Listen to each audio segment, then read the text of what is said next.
अब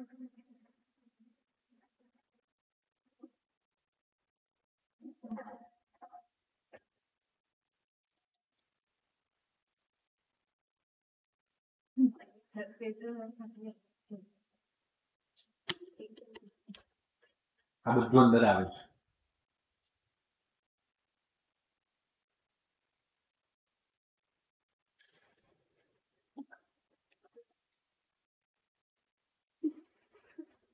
ओके चलो sharpness of resonance curve के बारे में समझ में आया आप लोगों को?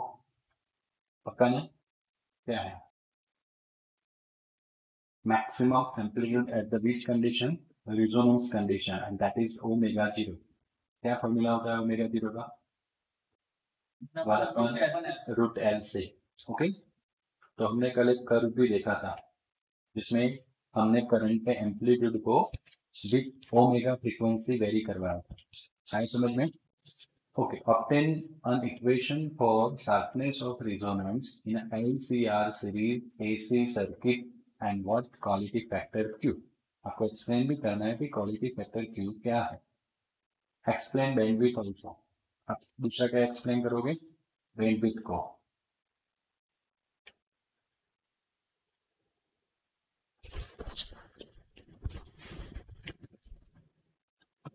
ओके, तो आप बैंडविड्थ को भी क्या करने वाले हो? एक्सप्लेन करने वाले हो।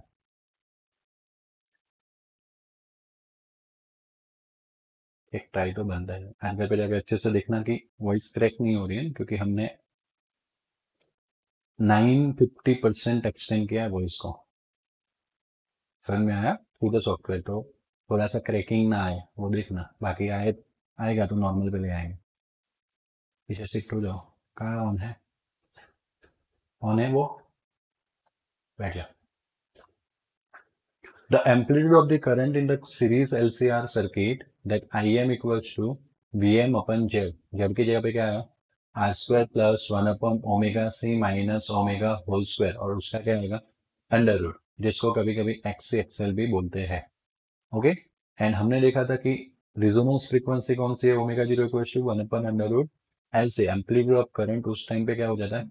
मैक्सिमम होके कितना होगा? तो उस वक्त ए वाला टर्म 0 हो जाता है, and that's why under root R square क्या बचता है? R, तो Vm upon R। Clear? For the value of omega other than omega 0, amplitude of the current is less than which value? Maximum value. The value of omega for which current amplitude become 1 upon √2 times. मैंने बोला था आपको, if current become 1 upon √2 times smaller than the initial current, then power become half. आगे पढ़ा था RMS में, resistance वाले में, P इक्वल्स टू I2R वाले में। अगर करंट क्या होता है? हाफ I2 वाला पढ़ा था ना।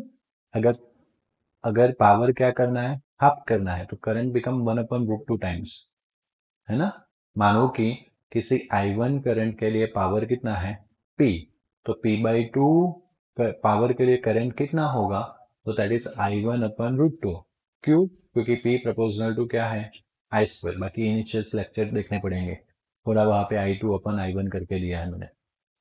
तो हमने समझ में आया कि हमने 1 अपॉन √2 मैक्सिमम करंट को क्यों चूज किया। अगर आपका एम्पलीट्यूड Im मैक्सिमम जो है उसका मैं क्या चूज कर लूँ? 1 upon √2 of that maximum amplitude current, तो मेरे पास ओमेगा के 2 वैल्यू आएंगे, क्योंकि मैक्सिमम करंट ओमेगा के किसी एक वैल्यू के लिए ही होता है। उसके बाद चाहे ओमेगा आप डिक्रीज करो चाहे आप इंक्रीज करो, दोनों केस में करंट क्या होने वाला है? कम होने वाला है। आया समझ में? तो उससे मैक्सिमम करंट जो है उससे नीचे किसी करंट के लिए आपके पास ओमेगा के कितने वैल्यू आएंगे? 2 वैल्यू आएंगे। करंट का एक ही ऐसा वैल्यू है जो मैक्सिमम है, वहां पे ओमेगा का एक ही वैल्यू आता है। आया समझ में? अदरवाइज उससे आगे जाओ ओमेगा में तो भी करंट डिक्रीज होता है, ओमेगा उससे कम करूं तो भी करंट डिक्रीज होता है, एंड दैट्स व्हाई ओमेगा के कितने वैल्यूज मिलेंगे? 2 वैल्यू मिलेंगे for smaller than that maximum current. हाँ, हाँ, एक वैल्यू आई के लिए ओमेगा के कितने वैल्यू मिलेंगे, 2 वैल्यू मिलेंगे, ऐसा क्लियर ना। तो value of omega for which current amplitude is 1/√2 times the maximum value, at this value power dissipated by the circuit become, देखो करंट अगर 1/√2 टाइम्स होता है तो पावर क्या हो जाएगा, हाँ okay. Now I equals to Im/√2, power become, हाँ मैक्सिमम करंट कितना था Im, उस वक्त जो पावर P था वो I इक्वल्स टू Im/√2 की वैल्यू में A जो P है वो किस में कन्वर्ट हो जाएगा, P/2, okay, become half, and two values of omega obtain according to the given figure. तो आपने देखा अगर मैं इसको Im/√2 मानूं तो उसके लिए मुझे कितने वैल्यूज मिलेंगे ओमेगा के, 2 मिलेंगे, कितने मिलेंगे, 2। मैंने आपको बोला था कि ये ग्राफ कल से चल के आ रहा है, कल भी हमने इसी ग्राफ को देखा था और इसमें स्पेसिफिक वैल्यू 1 भी थी जो मेगा रेडियन पर सेकंड में थी। मैंने बोला था specific value of L and C के लिए निकाली गई हुई वैल्यू है। तो देखो अगर मैं Im फाइंड करना चाह रहा हूँ या वेरिएशन ऑफ Im देख रहा हूँ with the omega frequency for the two case R1 equals to and R2 equals to, graph वही का वही है जो हमने प्रीवियस लेक्चर में प्रीवियस थ्योरी में देखा था, ओके, बट L कितना है, यस 100 मिली हेनरी। तो what is the value of, what is the formula of omega 0, 1/√LC, okay. तो 1/√L कितना है, 100 मिली हेनरी यानी 100 इंटू -3, ओके। तो कितना बचा, 10-1, यस और नो, बोले परफेक्ट आंसर क्योंकि सी भी नहीं दिया है। ऐसे मेगा और रेडियन है ना तो 10⁶ आना चाहिए, तो माइनस नीचे बचना चाहिए। देखो 1 मिली हेनरी होगा मेरे ख्याल से, this should be 1 milli henry and C equals to 1 nano farad. तो 1 मिली हेनरी कितना होता है, बोलिए चलो 1 मिली हेनरी कितना होता है, तो लिखा मैंने 10⁻3, 1 नैनो फैराडे क्या होता है 10⁻9, टोटल क्या हो गया 12, और उसका अंडर रूट 10⁻, ऊपर जाएगा 10⁶ रेडियन पर सेकंड, मतलब 1 मेगा रेडियन पर सेकंड, आया समझ में। तो ये सारे जो वैल्यूज है वो वैल्यू किसके लिए है, तो एक R के लिए है, R 100 एंड 200 के लिए, L 1 मिली हेनरी और C कितना है 1 nano Faraday. There are two such values of omega, say that omega 1 and omega 2, one greater than one greater and other is smaller than which value, omega 0. You can see कि अगर इस current की हम बात करें तो omega 0 का value बीच में रहता है, देखा, दो वैल्यू जो ओमेगा के मिलेंगे, एक ऐसा मिलेगा जो ग्रेटर होगा और दूसरा जो है वो लेस होगा, आया समझ में, क्योंकि पर्टिकुलर ओमेगा 0 की वैल्यू पे करंट का मैक्सिमम एम्पलीट्यूड मिलता है। कौन सा एम्पलीट्यूड मिलता है, मैक्सिमम, उसके बाद एम्पलीट्यूड कम कर, करंट का एम्पलीट्यूड कम हो जाता है कोई भी फ्रीक्वेंसी के लिए, बड़ी फ्रीक्वेंसी या फिर छोटी फ्रीक्वेंसी। तो सपोज अगर हम ओमेगा 1, आपकी बुक में इसको क्लियरली ड्रॉ करके दिया होगा बट यहाँ पे पता नहीं, यानी हाँ यहाँ पे ड्रॉ नहीं किया है, ओके, ग्राफ में दिखाना पड़ेगा।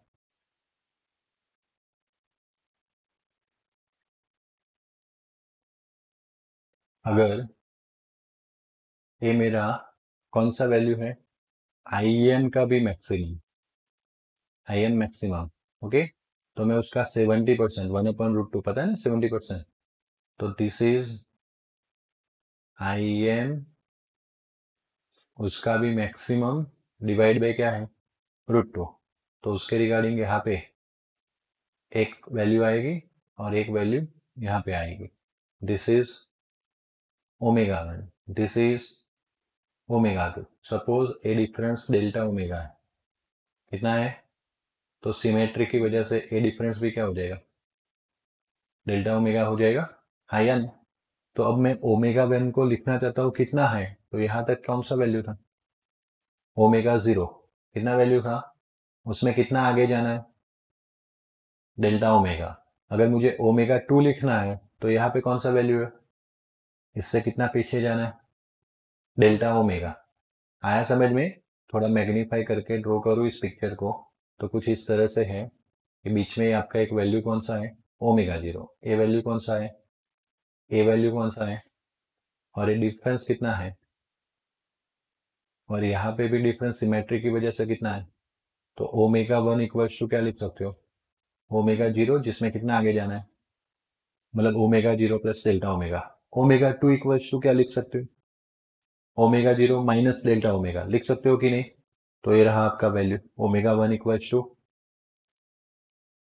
And omega t equals to, okay, so there is the two values of omega such say that omega 1 equals to, sorry, omega 1 and omega 2, one is greater, other is according to this formula. Clear हुआ? Okay, good. The difference between these two values, तो अगर हम देखें omega 1 minus क्या करना चाहते हैं, तो ओमेगा 1 था omega 0 plus delta omega minus again omega 0 minus delta omega, so that become omega 0 plus delta omega minus omega 0 minus minus plus delta omega एक कट हो गया, that is to delta omega, yes or no, that is called bandwidth of the circuit। दो frequencies के बीच में जो change आया उसको हम क्या बोलेंगे, bandwidth of the circuit, okay। And now omega 0 divided by this bandwidth is regarded as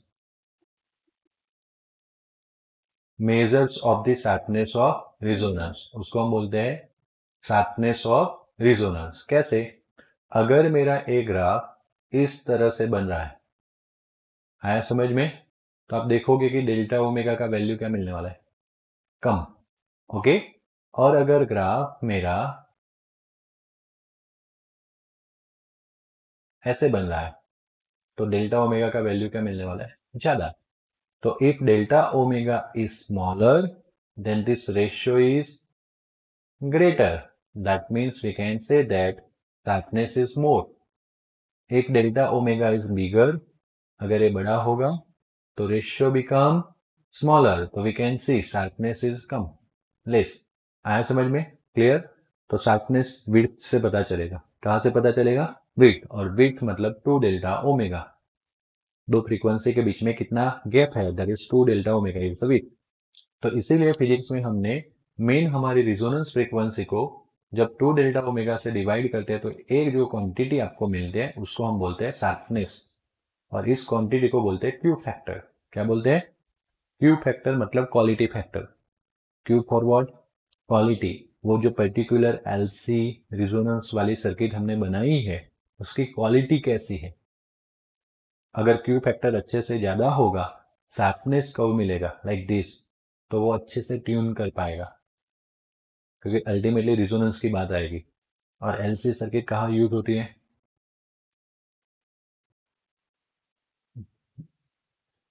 okay, हाँ, कहाँ पे यूज होती है, रेडियो में। अभी भी मैं फ्रीक्वेंसी पे काम कर रहा हूँ, है ना, तो अल्ट्रा हाई फ्रीक्वेंसी पे वर्क कर रहा है, तो इसकी फ्रीक्वेंसी माइक्रोफोन की वहां पे स्पीकर के अंदर फ्रीक्वेंसी में मैच हो रही है, तब जाके वो आवाज हमें सुनाई दे रही है, ट्यूनिंग हो रहा है, समझ में आया, ओके।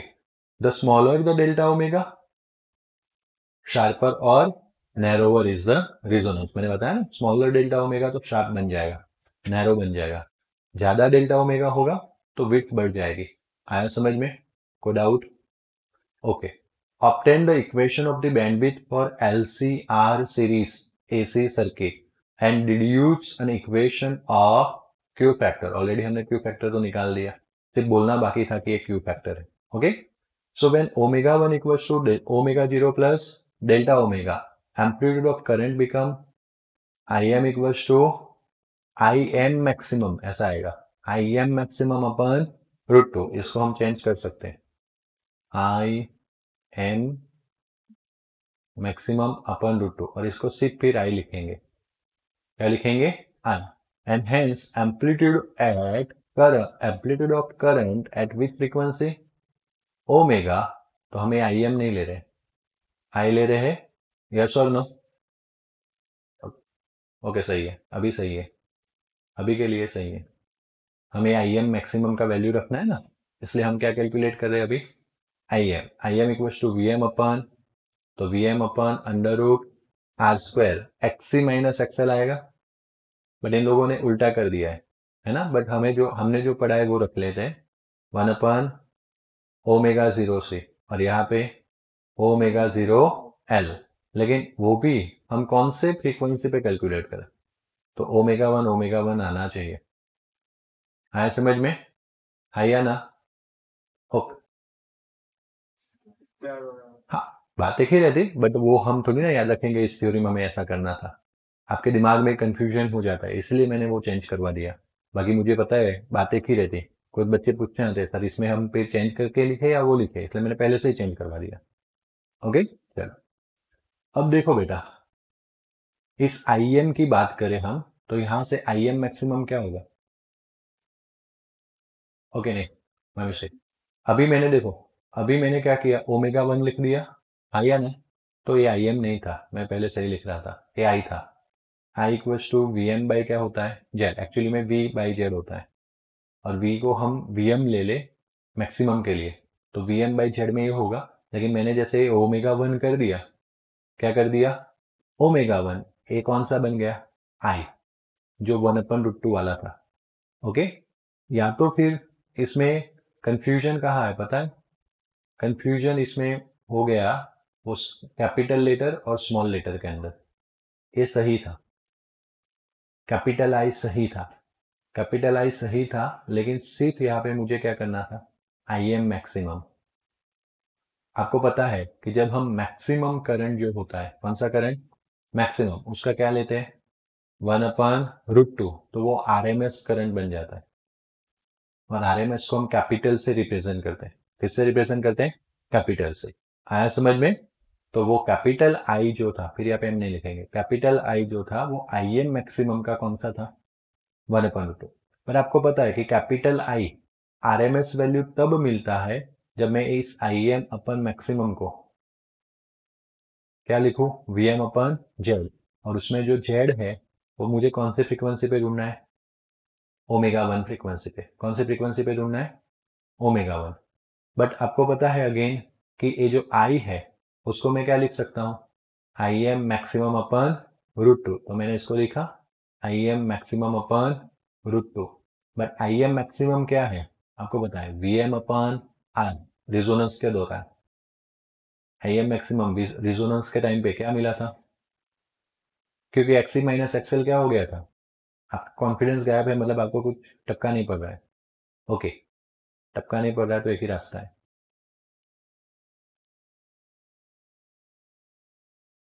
इसमें स्टेप इधर उधर कर दिए हैं, दैट्स वाई।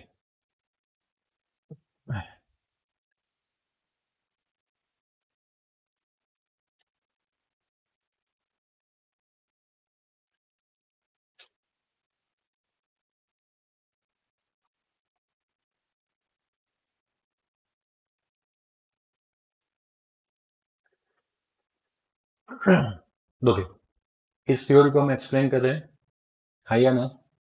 ओके, तो हम एक्चुअली में फाइंड करें IM का फॉर्मूला क्या होगा? VM अपन √R² प्लस, वैसे देखो 1/ωc माइनस ωL ही होता है, लेकिन बुक में भी ωL माइनस 1/ωc ही लिखा है। बट ओमेगा को कौन सी फ्रीक्वेंसी माना है? Omega one.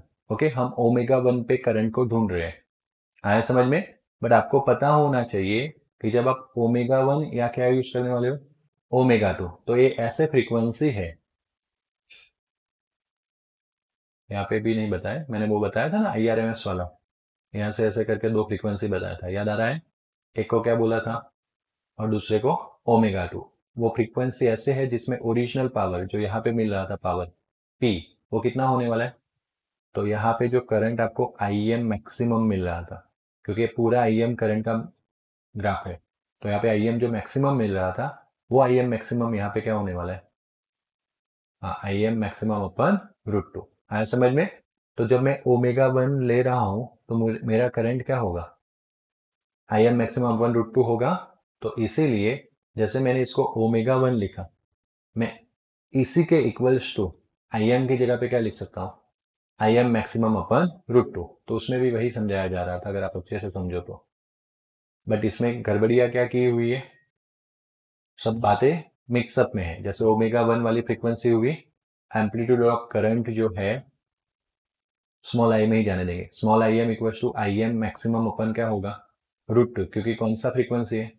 ओमेगा वन, इसलिए मैक्सिमम वाला इससे कितना होगा? √2। जैसे अगर मैं ओमेगा 1 पे आई एम को फाइंड करूँ, स्मॉल आई एम को, तो वी एम अपन जेड ये वाला इक्वेशन होगा। बट इसी की जगह पे आई एम की जगह पे क्या लिख सकता हूँ, I am maximum upon √2 small I आएगा, बराबर। और यहाँ पे आपको पता है रिजोनेंस वाले स्ट्रक्चर्स में आपने देखा था कि I M equals to V M upon √ क्या था, r² plus XC minus XL. Okay, but जब रिजोनेंस होता है तो एक्सी माइनस एक्सएल तो क्या हो जाएगा, तो आई एम मैक्सिमम का वैल्यू आपके पास क्या है, इसलिए आपने आई एम r² का √ यानी r बच जाएगा। तो इसलिए आपने आई एम मैक्सिमम की जगह पे क्या लिखा, वी एम अपन r, और √2 का तो √2 है, आया ना। एक इसकी जगह पे आया, इस आई की जगह पे, तो इस आई की जगह पे एक इक्वेशन आपके पास क्या है, V M upon r into √2। दूसरा इक्वेशन क्या है, वी एम अपन ए भी है ना सामने, V M upon √r² plus omega 1 L minus 1 upon omega 1 C square. Clear ना, है या ना। अब देखो सर, इसको सीधा सीधा लिख के बताओ तो समझ में आए। तो देखो सीधा सीधा कैसे लिखना है, I M equals to V M upon Z. Okay, चलो वी एम अपन जेड, हाँ, √r² प्लस 1 अपन ओमेगा सी minus omega L whole square, इतना तो आता है ना आपको। फिर आप इसमें कंडीशन लगाओगे एट, मेरे माइंड में इतना सेट करने में मैंने इतना टाइम लिया, इसलिए बार बार उसको रिपीट किया मैंने। मुझे वो सोचना था कि कैसे समझाऊं ताकि आपको समझ में आ जाए, वो आइडिया ही नहीं निकल के आ रहा था। अब लिखेंगे at omega equals to omega 1, तो आपका जो करंट है ना वो आई एम मैक्स अपन क्या हो जाएगा, √2, जो करंट का वैल्यू है वो ए हो जाएगा, बराबर ना। और ए हो गया आपका वी एम अपन, जैसे चल रहा है वैसे चलने दो, मैं लिख नहीं रहा हूं, चलेगा, ये जैसे है वैसे चलने दो, है ना। चलो, बट ये I M upon I M max max को मैं क्या बोल सकता हूँ, आपको पता है वी एम अपन आर बोल सकता हूँ कि नहीं, आई एम मैक्स को मैंने यहाँ पे बताया था। तो वी एम अपन आर √2, तो यहाँ पे वी एम √ वाला पूरा टर्म्स आ जाएगा, ये वाला। अभी मैंने कुछ चेंज किया नहीं, वी एम कट हो गया। चलो, अब मैं अगर इसको उल्टा करूं तो ये √2r हो जाएगा, तो ये √ वाला टर्म यहाँ पे आ जाएगा। क्या था, अब मैं लिख लेता हूँ 1 अपन ओमेगा सी माइनस, ओके ओमेगा भी नहीं है, ओमेगा 1 है होल स्क्वायर। क्लियर ना।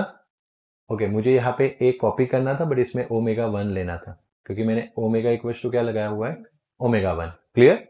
अब मैं स्क्वायर करूँ तो क्या हो जाएगा, 2r स्क्वायर, तो इसका स्क्वायर रूट निकल जाएगा, तो ये क्या हो जाएगा, r² प्लस 1 अपन ओमेगा 1 सी minus omega 1 L whole square. चलो ये r² इधर से कट हो जाएगा, तो r² बाकी बचा, that is equal to in the bracket 1 upon omega 1 C minus omega 1 L whole square, और फिर मैं स्क्वायर रूट निकाल लूंगा, तो ऐसा मिलेगा, है या ना।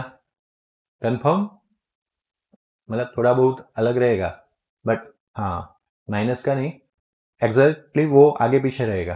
तो आपको क्या मिला, ओमेगा 1 एल अपने accordingly, sorry minus omega 1 L और उसके आगे 1 upon omega 1 c equals to क्या मिला, आर, उनको वो मिला। बट अभी हम ओमेगा 1 की जगह पे क्या पुट करेंगे, omega 0 plus delta omega put करेंगे, तो मैं भी पुट कर लेता हूं। चलो ध्यान दीजिएगा, 1 अपन ओमेगा 1 की जगह पे क्या पुट करेंगे, ओमेगा 0 प्लस डेल्टा ओमेगा। एक बार अच्छे से ध्यान रख के जाइएगा, मैं वापस इसको रिवाइज करवाऊंगा। अभी मैं ओमेगा 1 की वैल्यू रख रहा हूँ, वापस यहाँ पे भी बोलिए, ओमेगा 0 प्लस डेल्टा जो एल के साथ होगा, दैट इज इक्वल्स टू, वैसे कुछ फर्क नहीं पड़ना चाहिए, लेकिन अगर फर्क पड़ा तो हमें वही लेना पड़ेगा जो बुक ने लिया है।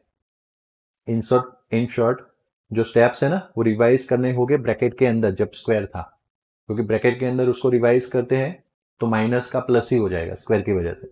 अब स्क्वायर निकल गया है तो अब स्टेप रिवाइज करने में दिक्कत रह सकती है, बट एक बार आगे कैरी फॉरवर्ड करते हैं। ओके, अगर मैं इसमें से ओमेगा 0 सी कॉमन निकाल लूं इसमें से, तो ओमेगा 0 सी, तो यहां से क्या बचेगा, ए 1 हो गया, प्लस क्या बचेगा, डेल्टा ओमेगा अपन ओमेगा 0। अगर मैं यहां से ओमेगा 0 एल कॉमन निकाल लूं तो ये ओमेगा 0 का क्या हो जाएगा, 1 delta omega upon omega 0 that is equals to R. आगे बढ़ेगा। ओके, अब आपको पता है कि omega 0 c 1 upon equals to omega 0 L. Resonance में तो सेम ही होता है ना, और अभी ये ओमेगा 0 रिजोनेंस फ्रीक्वेंसी को शो कर रहा है, तो 1 अपन ओमेगा 0 सी को क्या बोले, ओमेगा 0 एल बोल सकते हैं ना। 1 plus delta omega divide by omega 0 minus omega 0 L, इनके साथ 1 plus delta omega upon omega 0 equals to क्या रहेगा, आर। चलो दोनों में से क्या कॉमन निकल जाएगा, ओमेगा 0 एल कॉमन निकल जाएगा। ए नीचे है तो ऊपर जाएगा, तो 1 प्लस डेल्टा ओमेगा ओमेगा 0 का नीचे पावर कितना था, ऊपर जाके। ओके, इसमें से ओमेगा 0 एल निकल गया, तो माइनस ब्रैकेट के अंदर 1 plus delta omega upon omega 0 equals to क्या बचा, आर बाकी बचा। कंफर्म। ओके, अब मैं क्या करूंगा, ओमेगा 0 एल, इसमें बायोनोमियल थ्योरम। वैसे बायोनोमियल थ्योरम काफी लंबा होता है, NC0 NC1 करके, बट बार बार मैंने बायोनोमियल थ्योरम में आपको बताया कि ये आगे वाला पावर आगे जाके प्लस कर देना है, मल्टीप्लाई कर देना है। तो 1 का तो क्या रखेंगे 1, बट -1 इस प्लस के साथ मल्टीप्लाई होगा, तो इसका भी मैंने आपको जुगाड़ बताया। 1 प्लस एक्स स्क्वायर का आंसर बोलिए, 1 plus 2x plus x square होगा कि नहीं। तो ये बहुत बड़े जो ऑर्डर वाले टर्म्स है वो तो 0 हो जाएंगे। क्यों, क्योंकि delta omega upon omega 0 value less than 1 है। लेस देन 1 क्वांटिटी का स्क्वायर क्यूब 0 होता जाता है, तो इसको तो हम निग्लेक्ट करेंगे। 2 टर्म तक देखे तो हुआ क्या, A2 आगे जाके मल्टीप्लाई ही हुआ है ना, है या ना। तो वैसे हमने इस -1 को आगे जाके मल्टीप्लाई कर दिया, minus delta omega 1 minus delta omega upon omega 0 -1 minus plus minus delta omega upon omega 0 equals to +1 -1 cancel. चलो क्या बना, omega 0 L -2 delta omega upon equals to, cut हो गया, देखो -2 डेल्टा ओमेगा एल, क्लियर ना। और दैट्स वाई डेल्टा ओमेगा का value निकालेंगे R/2L, minus delta omega equals to R/2L। Book वालों को होशियार थे, पता था ये माइनस आने वाला है, इसलिए उन्होंने लिखा। अब हमने ये कर दिया तो सर क्या करें, तो हम लिख लेंगे और VL ग्रेटर देन VC।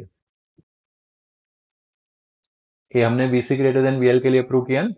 अगर VL ग्रेटर देन VC होगा तो आपको ये माइनस का क्या मिल जाएगा, प्लस। आया समझ में, क्लियर हुआ।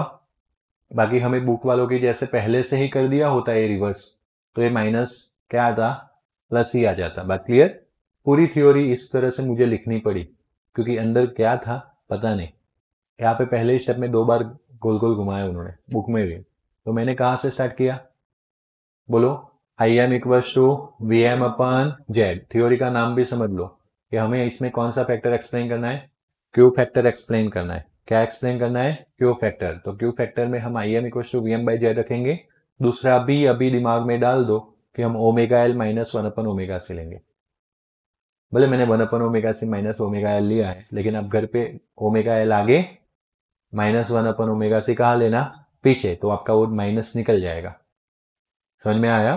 फिर मैंने क्या किया, ओमेगा का क्या लिया, तो यहाँ पे ओमेगा 1 हो जाएगा, और ये जो IM था वो IM मैक्सिमम अपन क्या हो जाएगा, IM मैक्सिमम की जगह पे क्या रखा, VM/R। VM रेसिप्रोकल्स कर लिया, स्क्वायर रूट निकालने के लिए स्क्वायर किया तो 2 हो गया R², यहाँ पे स्क्वायर रूट निकल गया। ओके, ये R² को इधर ले आए, माइनस, तो R² का वैल्यू मिल गया, आया ना। फिर वापस स्क्वायर दोनों साइड से निकाल लिया, क्लियर। फिर ओमेगा 1 का वैल्यू रखा, ओमेगा 0 डेल्टा ओमेगा 1 का वैल्यू रखा, omega 0 plus delta omega. Yes और नो, एकदम स्ट्रेट बैठो, रेस्ट छोड़ो। ओके, यहाँ C है तो डिनोमिनेटर में ओमेगा 0 C कॉमन, यहाँ पे 1, यहाँ पे डेल्टा ओमेगा अपन ओमेगा 0, यहाँ पे भी ओमेगा 0 कॉमन एल के साथ, 1 plus delta omega upon omega 0। Okay, 1/ओमेगा 0 C को क्या बोल सकते हैं, रिजोनेंस की वजह से ओमेगा 0 एल, दोनों में ओमेगा 0 एल हो गया, कॉमन निकाला, ये ऊपर जाएगा तो पावर -1, ये तो एज इट इज है, आर तो वैसे ही चलते आने वाला है। फिर इसमें बायनोमियल थ्योरम लगाया, 1 का कोई भी पावर हो 1, ये -1 इधर जाके मल्टीप्लाई, फिर ये माइनस था 1 माइनस प्लस माइनस 1 क्या हो गया। अगर आप वो रिवर्स टर्म लोगे ना तो आपको ये दोनों प्लस में मिलेंगे। किस में मिलेंगे? प्लस में, यानी कि आपका यहाँ पे आंसर आएगा 2 delta omega upon omega 0, plus में ही आ जाएगा। यहां से अपने डेल्टा ओमेगा क्या निकाला? R/12। बोलो कोई डाउट? कंफर्म? तो ये आपने निकाला R/12। बट इसी थ्योरी में क्यू फैक्टर की जिक्र की गई थी, यस और नो? मतलब कि आप यहां पे लिख के आए तो आपके मार्क्स कटेंगे, कटेंगे डेफिनेटली, क्योंकि इसी थ्योरी में आपको क्या बोला गया था? Q factor. तो आपको नीचे वाला भी लिखना पड़ेगा ना, equation of what? Q factor. तो नीचे वाली कुछ चीजें भी लिखनी पड़ेगी। Where is Q factor? इरा ओमेगा 0L/R। तो आप लिखोगे, कैसे आएगा वो भी देख लेते हैं। शार्पनेस ऑफ रिजोनेंस इज, मैं इसके बाद इस थ्योरी में क्या ऐड करूंगा समझ लो। मैं लिखूंगा sharpness of resonance is also explain by which factor? Q factor. And therefore Q factor equals to sharpness of resonance equals to omega 0/2 delta omega. अब जो डेल्टा ओमेगा था उसका वैल्यू क्या है? R/12 प्रूव किया ना। तो ओमेगा 0 का ओमेगा 0, 2 का 2, R/12, 12 कहा जाएगा ऊपर 2 omega 0L/R। This is nothing but which factor? Equation याद रखो, एग्जाम्पल्स में आपको L एंड R दिया गया होगा, आप क्यू फैक्टर का वैल्यू निकाल सकते हो। क्लियर? यहां तक की बातें लिखनी पड़ेगी कहां पे? आगे वाली थ्योरी में। ओके, अब वापस से इक्वेशन अलग से ही दिया है। शार्पनेस ऑफ रिजोनेंस क्या है, क्यू फैक्टर क्या है, वो इक्वेशन डिराइव करना है। तो frequency of resonance is independent of resistance R, पता है? Frequency of resonance is independent to resistance R। कैसे? नहीं, R नहीं आता। ओमेगा 0 इक्वल्स टू 1/√LC, उसमें R नहीं आता, दैट पे independent of what? R। But sharpness of resonance is, देखो प्रूव किया, sharpness of resonance inversely proportional to R। Okay,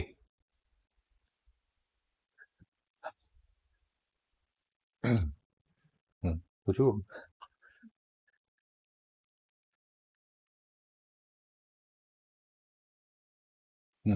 तो क्या पूछना है? Frequency of resonance depend on what? RLC। 3 option है आपके पास, और फोर्थ ऑल ऑफ देम, और fifth only LNC। Frequency of क्या क्या जब पूछा जाए क्या? Frequency of resonance depend on what? LNC। वैसे फिफ्थ ऑप्शन देके मैं ही फंस गया, मुझे बोलना ऐसा था कि एक से ज्यादा ऑप्शन सिलेक्ट कर सकते हो। तो LNC, frequency does not depend on R, but sharpness is depend on what? मैंने पूछा हाउ डिपेंडेंस ऑन R, मैंने क्या पूछा? बस रटे हुए आंसर फट लेके बोल देते हो, सुनते नहीं हो मेरी बात। Sharpness of resonance depends on what? Option again वही है, RLC, ऑल ऑफ अबव, और आप एक से ज्यादा ऑप्शन सिलेक्ट कर सकते हैं,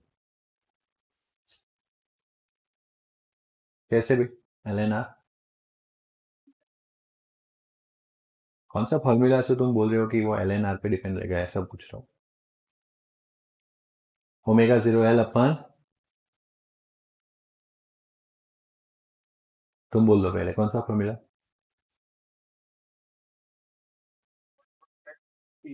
हाँ, मैंने क्या पूछा? शार्पनेस या क्यू फैक्टर भी बोल सकते हो उसको, that depends on what? LNR। कौन सा फॉर्मूला? देख के बोलो। हाँ, ओमेगा L/R, ओमेगा 0L/R, देख के बोलो, पर घबरा क्यों रहे हो?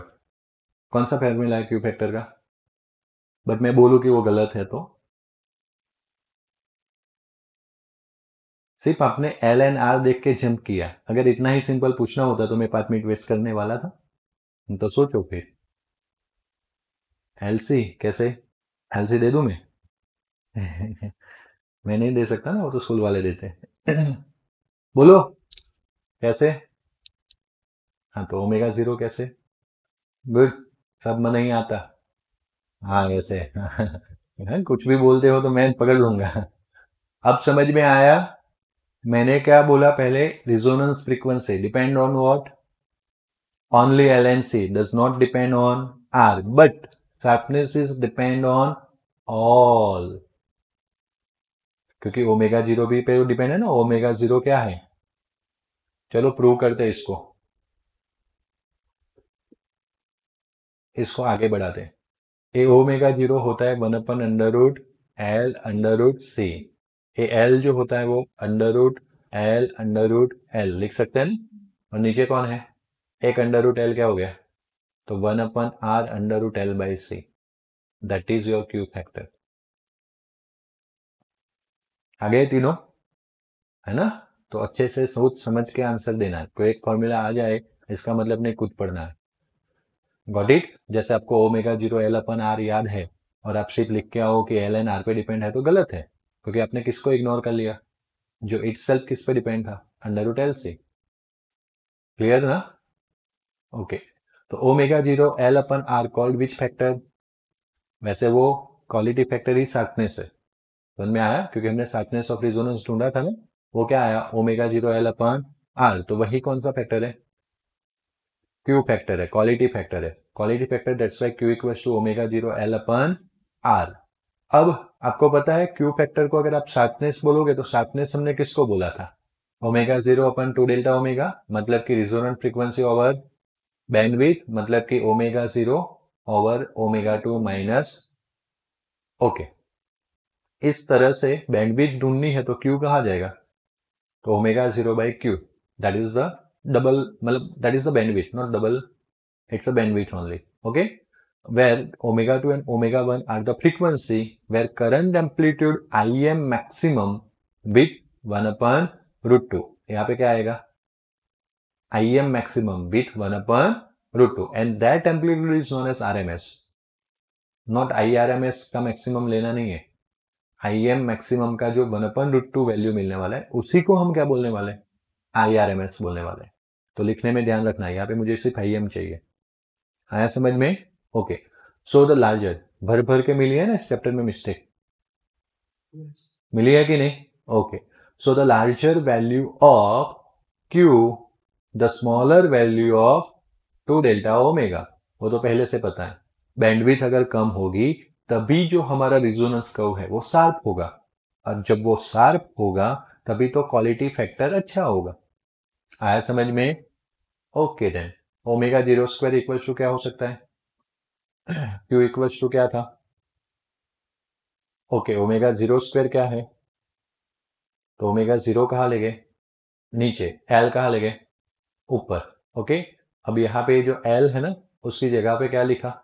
1/, ओमेगा 0² C। तो ओमेगा 0 कैंसिल। तो देखो ये जो हाँ? पूरा बहुत बहुत नहीं होगा, आधा आधा चार्ज किया ना मैंने। क्लास में कितने टाइम किया? Only half hour. रिसेस में ही हुआ ना, और उसके बाद 1 आवर लेक्चर लिया और अभी 2 घंटे। तो अच्छा है ना, 3 आवर तो रात को करना पड़ेगा। चलो कोई बात नहीं, इतना ही शांति से मैं बोल रहा था कब का। ओके, ओमेगा 0² क्या था? 1/LC। क्या लग रहा है? साइलेंस हो गया। हाँ वो चालू नहीं होगा, बट रहने देते हैं अभी, रुको, क्योंकि उसमें बहुत इको आता है इसलिए मैं ले आया। ओमेगा 0² इक्वल्स टू 1/LC था। ओके, अब देखो बेटा, ये जो नहीं सॉरी, पहले मुझे ये समझाना था। Q equals to omega 0 L/R, मतलब Q का ये जो फॉर्मूला है वो कौन किस किस में है? ln R के साथ रिलेटेड है। देखा, ओमेगा 0 ln R के साथ रिलेटेड है ना। बट अभी जब हमने L को रिप्लेस कर दिया तो टोटल फॉर्मूला किस में कन्वर्ट हो गया? ओमेगा 0 RNC में। आया समझ में? कुछ नया कुछ नहीं किया। You have a 4 quantity, omega 0 LC R। तो इसमें 3 है, कौन सी नहीं थी? C। ओके, अब सी को इंट्रोड्यूस करना है तो किसी को निकालना पड़ेगा, बट सी के साथ तो कौन रिलेटेड है? एल। आर कभी नहीं निकलेगा, तो एल को जैसे निकाला वैसे कौन इंट्रोड्यूस हो गया? सी, 1/ω0 आर से। थ्योरी में ही है, बाकी तो हम याद रखने वाले ω0 L/R। ए नहीं याद रख सकते क्यू का वैल्यू, तो ए वाला याद रखो, 1/R√L/C। दोनों फॉर्मूला रेडी है। बात क्लियर? देखो आ गया, आया कि नहीं? Q equals to this one, this equals to ω0 L/R, this equals to 1/ω0 CR। तो देखो आइदर कोई तीन एक साथ हो सकते हैं, आर तो रहने वाला है। अगर एल एन सी रख रहे हो तो कौन गायब हो जाएगा? ω0 L रख रहे हो तो, और ω0 C रख रहे हो तो L नहीं होगा। दिख रहा है? तीनों RL से आए तो ω0 गायब, L है तो C नहीं है ω0 के साथ, और ω0 C है तो हाँ। अब आपको ये भी तो पता होगा ना, ज्यादा लंबा सोचने की जरूरत नहीं है। ω0 L को 1/ω0 C बोलते हैं। ये तो बहुत लंबा घुमा दिया इन लोगों ने, बहुत लंबा घुमाया ना। बाकी आपको पता है कि ω0 L को क्या बोलते हैं? 1/ω0 C, बात खत्म। ये तो बहुत लंबा घुमाया, वो लिया ω0 का वैल्यू लिया, स्क्वायर लिया, 1/LC लिया, फिर इसको इधर घुमाया, इसको इधर घुमाया, वैल्यू रखी, फिर आया। डायरेक्ट भी तो बोल सकते हैं, हाँ या ना? दूसरा, ए कौन सा सर्किट था? सीरीज। पैरेलल की बात शायद बुक में नहीं की है, देख भी लेते हैं। वैसे गुजरात बोर्ड होता तो पैरेलल कनेक्शन आता, नहीं है। देखो है, नहीं है तो हम भी नहीं लिखेंगे फोगट में। ओके, तो इसको छोड़ देंगे। If the resonance is a less sharp, not only is the maximum current less, but circuit is close to the resonance for the larger range of delta omega for the frequencies, and the tuning of the circuit will not be good। अगर resonance जो है वो sharp नहीं है, मतलब कि जो resonance curves मिल रहा है वो बहुत विड्थ वाला मिल रहा है, तो वो सर्किट ट्यूनिंग के लिए अच्छी नहीं है। ट्यूनिंग कहाँ किया जाता है? रेडियोस वगैरह में कैप्चर करने के लिए फ्रीक्वेंसीज को। Okay, so the less sharp the resonance, less is selectivity of current, और वाइस वर्सा। शार्पनेस कम है मतलब सिलेक्टिविटी ऑफ द करंट कम रहेगी, या current of selectivity of the current कम है मतलब कि शार्पनेस कम है, मतलब कि वो रेडियो अच्छे से सिग्नल्स को कैच। मैं रेडियो का इसलिए एग्जांपल दे रहा हूँ क्योंकि हमें पता है कि वहाँ पे एलसी यूज होता है, ऐसे काफ़ी जगह पे एलसी यूज होता है। बात समझ में आया? कंफर्म, हाँ या ना? Okay, if the quality factor is larger that means R is low. एक मिनट, हाँ।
और ध्यान दो,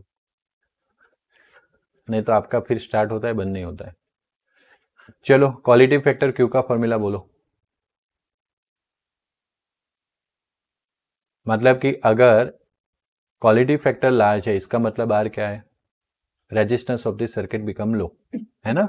अगर या तो फिर आप ऐसा बोल सकते हो, in the circuit if resistance is low then that quality factor is high. दूसरा क्वालिटी फैक्टर बढ़ाने के लिए किसको बढ़ाया जा सकता है? एल। एल इज लार्ज, मतलब कि एक ऐसे एलसीआर सर्किट बनाओ जिसमें एल ज्यादा हो, आर कम हो। और सी के बारे में कुछ नहीं बोल सकते क्योंकि सी को तो ट्यून करने वाले, वेरी करने वाले, कैपेसिटेंस वेरिएबल होगा, पता है ना, फ्रीक्वेंसी की रेंज के लिए। एंड दैट्स वाई ऐसी सर्किट जिसमें एल ज़्यादा है, आर कम है, तो क्वालिटी फैक्टर ऑलमोस्ट बढ़ जाएगा, और क्वालिटी फैक्टर बढ़ जाएगा तो वो अच्छी रहेगी सर्किट ट्यूनिंग के लिए।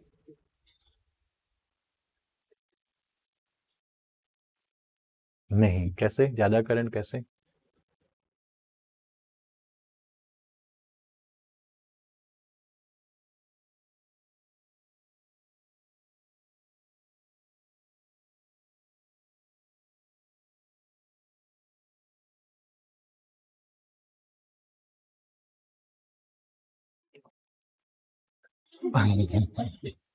चलो चलो गुड, बट हम ऐसा बोलेंगे क्योंकि करंट हमारे रेजिस्टेंस पर डिपेंड रहेगा, तो क्यू फैक्टर ऑलमोस्ट ज्यादा है, इसका मतलब रेजिस्टेंस कम है, इसका मतलब करंट ज्यादा है, करंट की सिलेक्टिविटी ज्यादा रहेगी। इन शॉर्ट, बात क्लियर? चलो कोई बात नहीं।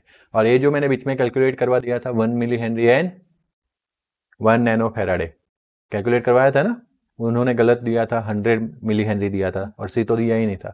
तब मैंने आपको कैलकुलेट करवाया था 10⁻3, 10⁻9, 10⁻12 ऊपर जाएगा, अंडर रूट निकल के -6 का ऊपर जाएगा 10⁻6 विच इज मेगा रेडियन पर सेकेंड। पूरे ग्राफ जो हमने रिजोनेंस के देखे ना, उसके लिए देखे थे। कोई डाउट है? ओके, बात करते हैं पावर की। Power in the AC circuit and the power factor, बहुत कुछ है चैप्टर में, क्वालिटी फैक्टर, बैंडविड्थ, रिजोनेंस, है ना, lots of things is that. इसीलिए खास करके मिक्स नहीं हो जाना चाहिए, लिख लिख के रेडी करना पड़ेगा। सुन लो, अभी भी टाइम है, 15 दिन के बाद मैं नहीं बोलूंगा कि टाइम है, मैं बोल दूंगा बेटा तेरा भला हो गया। अब भगवान को प्रार्थना कर दो हाथ जोड़ के कि भाई उठा ले, नहीं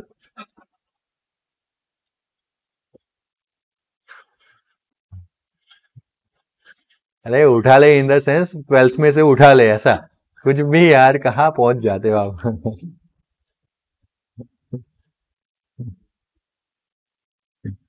है ना, तो बोलो ये ऐसे हाथ फैला के भीख मांगनी या मेहनत करनी है?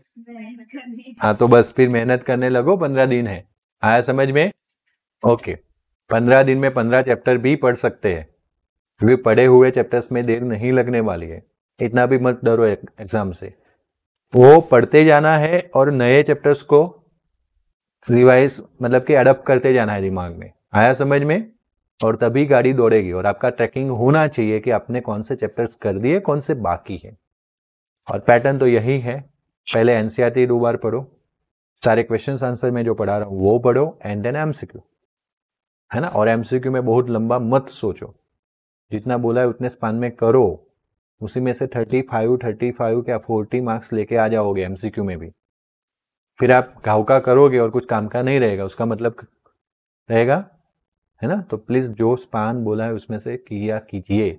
और आपके कॉन्फिडेंस के लिए 150 एमसीक्यू तो मैंने भेजे है, आप वो बोर्ड के ही है ना, 3 पेपर के हैं, तो आपने देखा उसमें कोई हार्ड एंड फास्ट कॉन्सेप्ट है?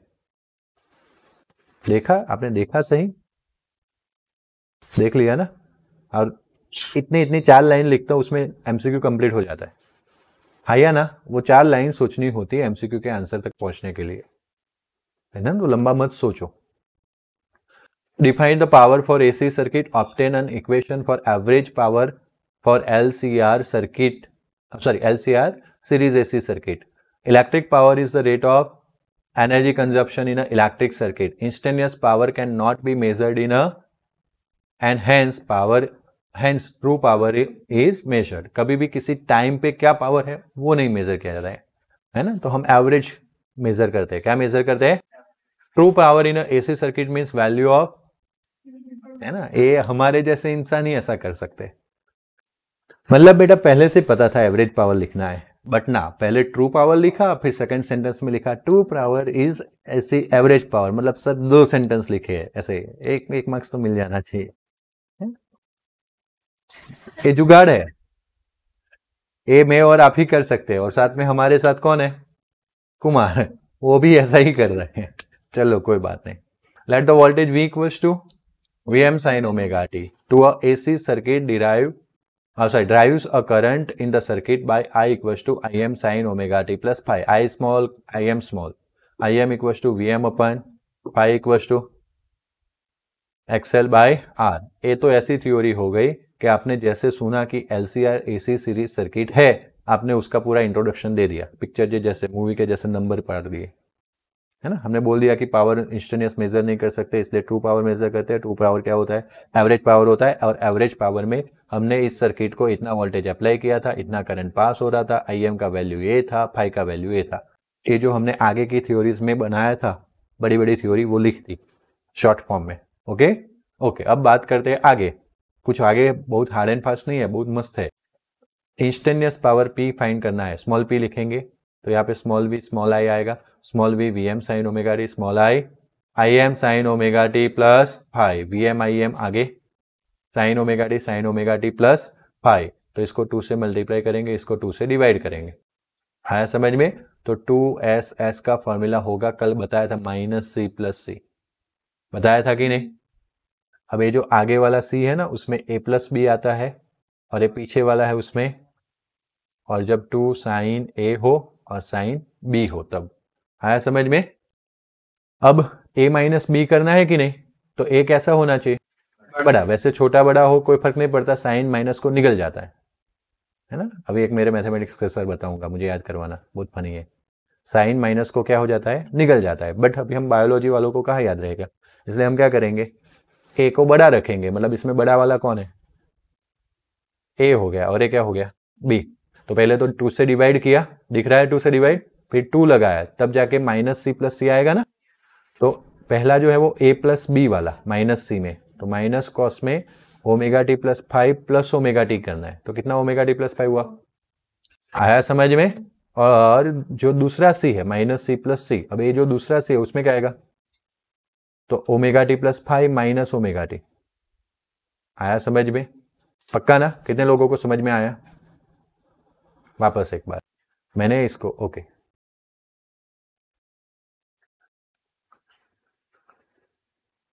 देखो, ए वाला जो चीजें मैं यहाँ पे लिख रहा हूँ, VM IM डिवीजन में क्या है? 2, तो मैंने 2 मल्टीप्लीकेशन में भी ले लिया, जो यहाँ पे नहीं था, है ना। अब मैं sign omega T into sine omega t plus 5 की जगह पे क्या लिख लूँ? Sign omega t plus 5 into sine omega T. Multiplication में आगे पीछे कर सकते हैं। क्लियर? तो ये किसके जैसा हुआ? ओके। अब VM IM अपन 2, क्लियर ना। अब 2 साइन साइन जो दिख रहा है उसका फॉर्मूला है, एक्चुअली में हम इसको ऐसे याद रखते हैं, cos minus cos A plus B cos A minus B, ऐसे याद रखते हैं। ओके, तो मैं क्या याद रखूं? Minus cos. अब देखो ए प्लस बी करना है, तो मेरे लिए ए कौन है? Omega t plus 5। कौन है? Omega t plus 5। ए है प्लस बी की जगह पे कौन है? मतलब नहीं, साइन के अंदर जो है वो ओमेगा टी। क्लियर हुआ? चलो देन, तो ओमेगा टी प्लस 5 और ए ओमेगा टी, ए प्लस बी हो गया, प्लस वापस मुझे कॉस करना है, minus cos A plus B cos A minus, तो ए कौन है? Omega t plus 5। साइन के बाद होता है वो ए, फिर ए साइन के बाद है वो बी क्या है? Minus omega T. क्लियर? तो ए ओमेगा टी क्या हो गया? कैंसल। अब याद देखो, पॉजिटिव वाला कॉस 5 बचा, दिख रहा है कॉस 5, और यहाँ पे माइनस कॉस के साथ ओमेगा टी कितना हो गया? 2 ओमेगा टी प्लस 5। क्लियर ना? ओके, अगर मुझे एवरेज लेना है तो ए अभी भी मेरा स्मॉल पी है। ओके, अब मुझे एवरेज पी लेना है तो इस टर्म का एवरेज लेना पड़ेगा, मतलब मुझे एवरेज पावर जो है वो एवरेज ऑफ स्मॉल पी लेना पड़ेगा, है ना, इंस्टेंटेनियस पी। तो एवरेज ऑफ क्या होगा? VM IM अपन 2, ए वाला। उसके बाद क्या आएगा? कॉस 5 माइनस कॉस समथिंग आएगा, ये वाला पूरा लिख लिया। अब इसमें VM IM 2 constant, cos 5 constant, cos omega t plus 2 omega t plus 5 है, लेकिन आपको पता है कि कॉस का बिना स्क्वायर का कुछ भी फंक्शन हो तो उसका एवरेज कितना आता था? 0, कॉस या साइन का, तो इसका एवरेज क्या हो जाएगा? 0। तो पहले आप क्या लिखोगे? VM IM by 2 cos, okay, cos 5 cos 5 का कॉस 5 ही आएगा, minus average of cos omega t plus 5, ऐसे कॉस 2 ओमेगा टी अपन 2 प्लस 5, तो ए क्या हो जाएगा? तो कॉस 5 माइनस 0 क्या होगा? कॉस 5। और इसीलिए आपको क्या मिला? मैंने पूरा लंबा लिखा, बड़े लिखने की जरूरत नहीं, यहाँ पे बता देना है। देखो, average power over a cycle given by average of this 2 term, क्योंकि ये तो कांस्टेंट है ना, उसमें RHS में टू टर्म्स, तो पहला सेकंड टर्म जो है वो 2 ओमेगा टी प्लस 5 है, आया ना, विच इज टाइम डिपेंडेंट, और उसका एवरेज क्या होने वाला है? इसका तो एवरेज वही का वही रहने वाला है, एंड दैट्स वाई जो पावर था उसका एवरेज ये आ गया, बराबर। ये 2 को √2 में बांट दे तो VM, अगर मैं IM अपन √2 को क्या बोल सकता हूँ? तो VM अपन √2 को क्या बोल सकता हूँ? आया समझ में? बोलो को डाउट? कंफर्म? तो VRMS is denoted by V and IRMS is denoted by I। Chapter में अब कैपिटल V और कैपिटल I आया, आया समझ में? And that's why capital P equals to capital VI cos 5, जो वी आई लिखते थे हम नॉर्मली डीसी में, वो अब क्या हो गया, cos फाई के साथ आया, V I cos phi. Power के इक्वेशन में जो ज्यादा आया उसको बोलते हैं पावर फैक्टर, तो cos फाई क्या हो गया, power factor. Okay, but v equal to क्या होता है, तो आई जेड यहाँ पे रखू तो I Z into I square Z. जैसे हमने रेजिस्टेंस के लिए P equal to I square R लिखा देखा है डीसी में आई स्क्वायर आर देखा है ना, वैसे क्या हो गया, I square Z cos phi. So average power is dissipated depend not only voltage current and current but also the phase, है ना, phase angle between the current and voltage. The quantity cos phi is called, it is unitless. Cos के अंदर जो भी हो, cos sine का कोई unit नहीं है। The ratio of resistance and independence sorry impedance is called power factor which is denoted by cos phi. कुछ भी नहीं, सही है, नहीं सही है, सही है। कैसे, वो इम्पीडेंस डायग्राम ओके, यहाँ पे क्या है फाई, यहाँ पे कौन है आर, यहाँ पे कौन है जेड। cos फाई मतलब adjacent side, cos phi R upon Z, तो रेजिस्टेंस अपन इम्पीडेंस को बोलते हैं cos फाई, उसी को बोलते हैं पावर फैक्टर। आया समझ में, आर बाई जेड भी चलेगा, P square upon I square Z भी चलेगा फ्रॉम दिस फॉर्मूला। क्लियर ना? Okay then, see you in next lecture, good bye, take care, thank you.